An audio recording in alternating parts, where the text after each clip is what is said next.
CSGO-ში 2024 წლების არჩევნების ანგარიშის და ახალი ვებ პლატფორმის პრეზენტაცია გაიმართა. ისაუბრეს საარჩევნო ადმინისტრაციაში განხორციელებული საქმიანობის შესახებ. გიორგი კალანდარიშვილმა აქცენტი საარჩევნო გარემოს გაუმჯობესებასა და ტექნოლოგიურ განვითარებაზე გააკეთა.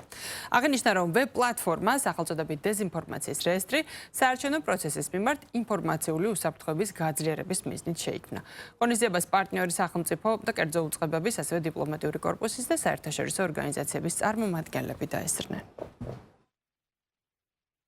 ჩვენი მაღალი ანგარიშვალდებულებიდან და საქმიანობის გამჭვირვალობიდან გამომდინარე უზრუნველყავით საჯაროდ ანგარიშის წარდგენა, რომელიც ემსახურება საარჩევნო პროცესებთან ნდობის კიდევ უფრო მეტად ამაღლებას. ჩვენ წარვადგინეთ ახალი პლატფორმის დეზინფორმაციის რეესტრის პრეზენტაცია, რომელიც თავის მხრივ ემსახურება ღია კომუნიკაციის არხების შექმნას, რათა ეფექტიანად გაუმკლავდეს ინსტიტუცია იმ არსებულ გამოწვევებს, რომელიც უკავშირდება იმ მავნე პროპაგანდისტული დეზინფორმაციული კამპანიების არსებობას საარჩევნო პროცესებთან დაკავშირებით. ძალიან მნიშვნელოვანი იყო ეს ახალი ტექნოლოგიის დანერგვის თვალსაზრისით გაწეული საქმიანობის დეტალური მოსმენა და ასევე ბრძოლა იმასთან დაკავშირებით, თუ როგორ არის დეზინფორმაციები მიმართული საარჩევნო დისკრედიტაციის თვალსაზრისით და ამ მიმართულებით რა შემდგომი ნაბიჯები როგორ გადაიდგება. ნაბიჯები, რაც ცენტრალურმა საარჩევნო კომისიამ გადადგა, ამ რეესტრის შექმნა, საზოგადოების ინფორმირება, რომ მაქსიმალურად შეიარაღებული იყოს მოქალაქე დეზინფორმაციასთან მიმართებაში,